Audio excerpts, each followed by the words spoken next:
بسم اللہ الرحمن الرحیم۔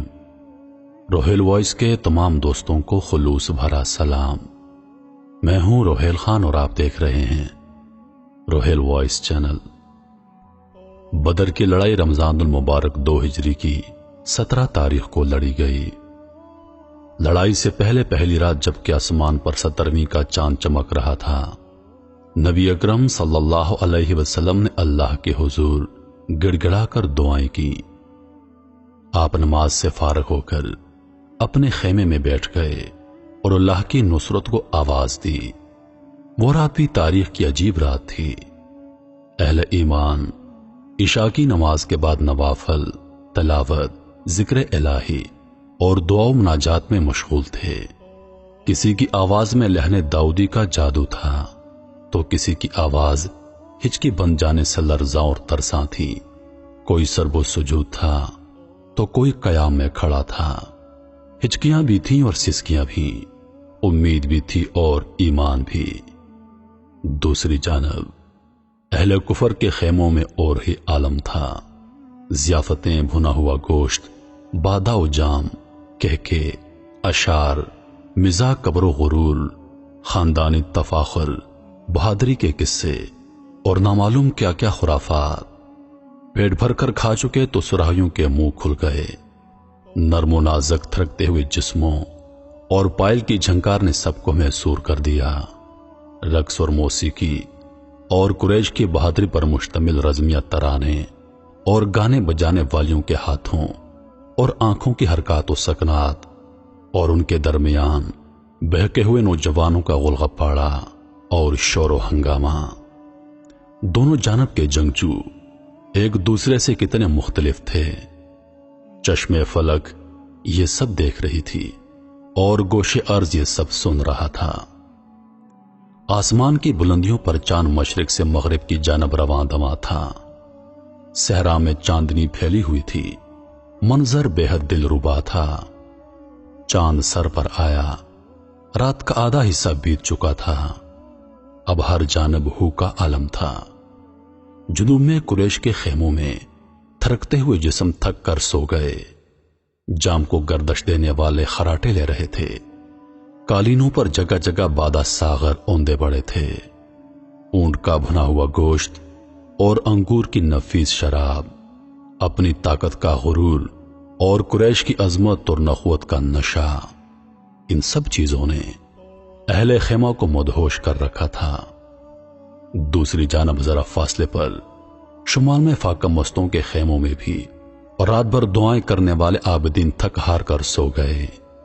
دعائیں مانگی گئی، آنسو بہائے گئے اور اللہ کی رحمت اور نصرت کی امید پر پہلو فرش پر ٹکا دیے گئے۔ اب ہو کا عالم تھا۔ نہ کسی پرندے کے پر مارنے کی آواز، نہ درندے کے دھاڑنے کی صدا، نہ کوئی پرندہ سکوت کو توڑنے کے لیے متحرک تھا۔ خیمے کے دروازے پر جان نثار رسول صلی اللہ علیہ وسلم صدیق اکبر کھڑے ہیں۔ خیمے کے اندر آفتاب رسالت جلوہ فرما ہیں۔ اس خاموشی میں بس ایک آواز ہے جو سنائی دے رہی ہے۔ یہ اس کائنات کے سب سے بڑے اور سب سے سچے انسان محمد الرسول اللہ صلی اللہ علیہ وسلم کی صدائے التجا ہے۔ خیمے کے اندر سے آسمانی چاند کی کرنیں اندر داخل ہو رہی ہیں اور زمینی چاند مہتاب نبوت کا منور چہرہ صاف نظر آ رہا ہے۔ آنسوؤں کی لڑیاں موتیوں کی صورت میں چہرہ مبارک پر جذب ہو رہی ہیں۔ کندھے سے چادر بار بار گر پڑتی ہے، ہچکی بن گئی ہے۔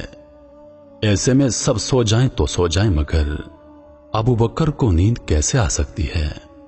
وہ رات بھر سے کھڑے ہیں، چادر بار بار اٹھا کر شانہ مبارک پر رکھتے ہیں۔ نبی کریم صلی اللہ علیہ وسلم کی کیفیت کو دیکھ کر ابو بکر کا کلیجہ منہ کو آنے لگا اور عرض کیا، حسبکا یا نبی اللہ۔ این اسی لمحے سرور دو عالم صلی اللہ علیہ وسلم نے سر اٹھایا اور فرمایا، اے ابو بکر، خوشخبری سن لو۔ جبریل آئے کھڑے تھے، فرشتوں کی جماعت صفا بستہ حاضر تھی، وعدہ ربانی پورا ہو گیا تھا، دعائیں قبول ہو چکی تھیں۔ نبی کریم صلی اللہ علیہ وسلم کی دعاؤں کا تفصیلی ذکر حدیث کی کتابوں میں ملتا ہے۔ جب آپ دعا کر رہے تھے تو آنکھوں سے آنسو مسلسل بہہ رہے تھے، چادر کندھے سے بار بار نیچے گر جاتی۔ آپ نے اللہ تعالی سے یوں دعا مانگی، اے اللہ، یہ قریش کے لوگ ہیں، اپنے تکبر اور غرور کے ساتھ آئے ہیں تاکہ تیرے رسول صلی اللہ علیہ وسلم کو جھوٹا ثابت کر دیں۔ اللہ، جس مدد کا تو نے مجھ سے وعدہ کیا تھا اب وہ آ جائے۔ اے اللہ، اگر یہ مٹھی بھر جماعت آج ہلاک ہو گئی تو قیامت تک تیرا نام لینے والا کوئی نہ ہوگا۔ اے اللہ، کل ان کفار کا کام تمام کر دے۔ ایک روایت میں ہے کہ آپ صلی اللہ علیہ وسلم نے اللہ پاک سے یوں دعا کی، اے اللہ، اس امت کا فرعون ابو جہل بچ کر نہ جائے۔ کچھ دوسرے سرداروں کے نام بھی ملتے ہیں جن کے قتل کی آپ صلی اللہ علیہ وسلم نے دعا مانگی تھی، ان میں سے ایک بھی بچ کر نہ جا سکا۔ نبی کریم صلی اللہ علیہ وسلم کی دعاؤں کے مجموعے حدیث کی مستند کتابوں میں ملتے ہیں۔ نبی کریم صلی اللہ علیہ وسلم کی دعائیں نہایت جامع، پرتاثیر اور اللہ کی رحمت کو جوش دلانے والی ہیں، مگر غزوہ بدر کی دعا کا رنگ ہی دوسرا ہے۔ اس موقع پر اجر و انکسار کا جو مجموعہ نظر آتا ہے وہ بھی اپنی مثال آپ ہے، مگر اس کے ساتھ ایک عجیب قسم کا احساس ہوتا ہے کہ آپ کو اپنے اللہ پر کس قدر مان ہے، اور کیوں نہ ہو، اپنا سب کچھ اس کے سامنے ڈھیر کر دیا تھا۔ اس کی رضا مطلوب تھی، اس کے کلمے کو سر بلند کرنا تھا، اس کے دین کو تمام دنیا پر غلبہ عطا کرنا تھا۔ یہ مٹھی بھر جماعت کے الفاظ خاص طور پر قابل غور ہیں۔ قریش کی نخوت طاقت کا تذکرہ بھی دعا میں ملتا ہے، اور اپنے ساتھیوں کی بے چارگی اور بے سر و سامانی کے اشارات بھی ملتے ہیں۔ نبی کریم صلی اللہ علیہ وسلم کا کل سرمایہ وہی تھا جو اپنے میدان میں لا کر پیش کر دیا تھا۔ یہ 313 نفوس کی پونجی تھی۔ آپ نے اپنے دامن میں جو ہیرے اور موتی جمع کیے تھے وہ سب یہی تھے۔ یہ تو جذبہ شہادت سے سرشار تھے، جان قربان کر دیتے، مگر ان کی شکست کا مطلب یہ تھا کہ اللہ کی عبادت کرنے والا زمین پر دوسرا کوئی نہ رہتا۔ سوچئے، دعا تو مدینہ منورہ میں بھی کی جا سکتی تھی۔ مسجد نبوی بدر کے میدان سے کہیں زیادہ بابرکت اور اللہ کو پسند ہے۔ یہ دعا عین میدان بدر میں کی گئی۔ رحمان کے بندے اور شیطان کے ساتھی ایک دوسرے کے مد مقابل آ گئے۔ موت آنکھوں کے سامنے تھی۔ یہاں دعا کا فلسفہ بھی سمجھ میں آ گیا کہ پہلے اپنا سب کچھ نظر کے لیے پیش کر دو، پھر دعا کرو۔ اس شان سے جب دعا مانگی گئی تو در قبولیت کھلا، اور بظاہر ناممکن کو اللہ پاک نے ممکن کر دیا۔ جنگ کے دن نبی کریم صلی اللہ علیہ وسلم نے صحابہ کرام سے خطاب فرمایا، نہایت پر اثر اور جامع، مختصر اور دل نشین، جنت کی وسعتوں کا تذکرہ اور اس کی غیر فانی نعمتوں کا بیان، صف بندی بھی کی، اور جنگ کے دوران حکمت عملی اختیار کرنے کے لیے ہدایات بھی دی۔ صف بندی کا طریقہ پہلی مرتبہ نبی پاک صلی اللہ علیہ وسلم نے دنیا کی جنگی تاریخ میں متعارف کروایا۔ اس کے بعد سے لے کر آج تک یہ مختلف انداز کے ساتھ جنگی حکمت عملی میں جنگوں میں رائج چلا آ رہا ہے۔ آپ نے جنگی حکمت عملی کے لیے جو ہدایات دی تھیں ان میں اہم باتیں یہ تھیں: نظم و ضبط اور جرأت کا مظاہرہ کیا جائے، جنت کا حصول اور رضا الہی مقصود ہو، تیر اس وقت چلایا جائے جب دشمن اس کی مار میں ہو، کوئی ایک تیر بھی اس طرح نہ چلایا جائے کہ وہ ضائع ہو جائے، دشمن کے قریب آنے پر پہلے نیزے کا استعمال کرنا، اور پھر جب دشمن بالکل روبرو آ جائے تو تلوار سے کام لینا، اور جان رکھنا جو بندہ گھمسان میں صبر و ہمت اور ثابت قدمی اور استقامت دکھاتا ہے، اللہ تعالیٰ اس کے لیے آسانی پیدا کر دیتا ہے اور غم سے نجات عطا فرماتا ہے۔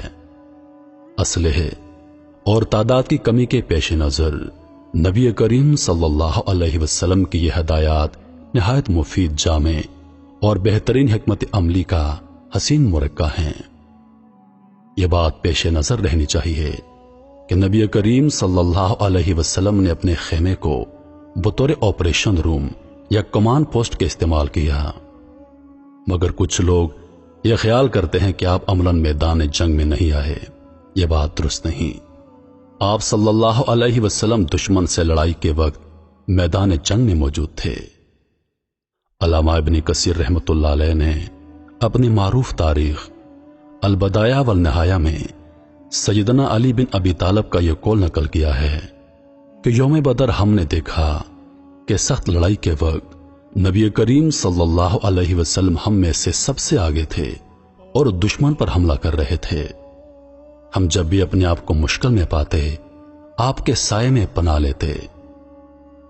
جنگ بدر اسلام اور کفار کے درمیان لڑی جانے والی پہلی جنگ تھی جس میں اللہ پاک نے مسلمانوں کو فتح دے دی۔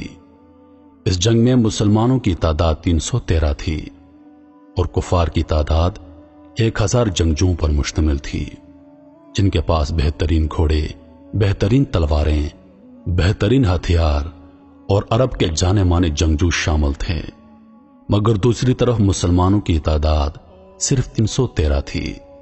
اس جنگ میں اللہ پاک نے فرشتوں کی مدد کے ذریعے مسلمانوں کو فتح نصیب فرمائی۔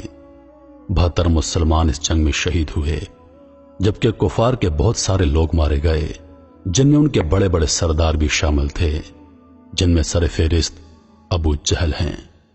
بہرحال اس جنگ میں اللہ پاک نے مسلمانوں کو شاندار فتح نصیب فرمائی۔ کفر اور اسلام کے درمیان لڑی جانے والی یہ پہلی جنگ تھی جس کا ذکر تاریخ میں ہمیشہ یاد رکھا جائے گا۔